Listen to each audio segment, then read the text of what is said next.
Chief Meteorologist Mike Everett joins us now with the first alert forecast. Beautiful day today.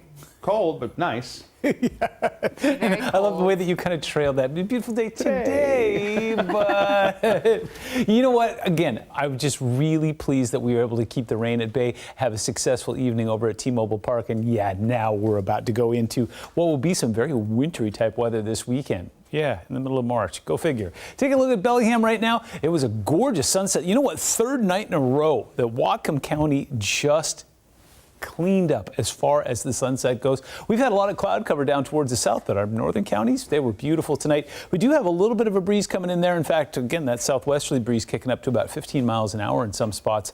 High temperatures today, they were okay. They were below average. We kept it in the low to mid 50s across the region. Lots of 52s. There's all dotted throughout the map there. A few 54s in there for flavor. 54 in Shelton. 54 was the high today in Bremerton as well.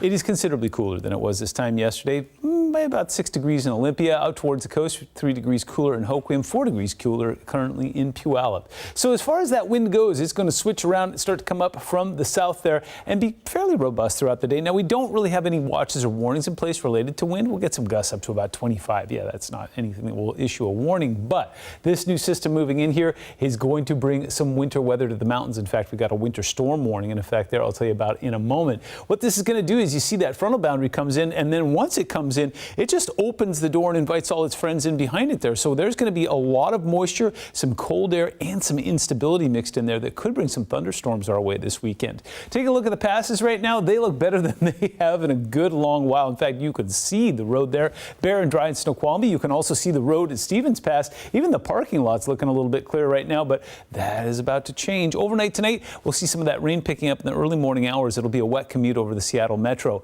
By about 1 p.m., we're seeing some heavier and steadier rain pushing in there, with the exception of that rain shadow. It'll be off towards the north and east of the Olympics. By the time we get to about 8 p.m., yep, no sunset, unless, of course, you happen to be along the immediate coast. Heavier and steadier rain all the way down to the Oregon line. And as you may have noticed, yes, the Cascades are white, and they stay that way all throughout Friday night into Saturday morning. We'll become a little more showery in nature, and then that's when we expect some of that instability to possibly fire off some storms in the afternoon as we get some sun on top of some of those clouds there. So we'll keep an eye on that. The winter storm warning is an upgrade from the winter storm watch that was in effect. We kind of saw that coming. 5 p.m. Friday through 11 p.m. Saturday, above 2,500 feet, 12 to 18 inches, and that does include Snoqualmie and Stevens Pass. So tomorrow morning, no big deal. Saturday morning, oh, it's going to be great for the resorts there. And take a look what happens by the time we get to Sunday morning. Boom, we're about to get a big delivery of snow up to 2 feet in places like Baker and White Pass. It's going to be cool over the next few days and breezy as well, but by the time we get to the middle of next week, we'll get ourselves back into the mid-50s again Wednesday.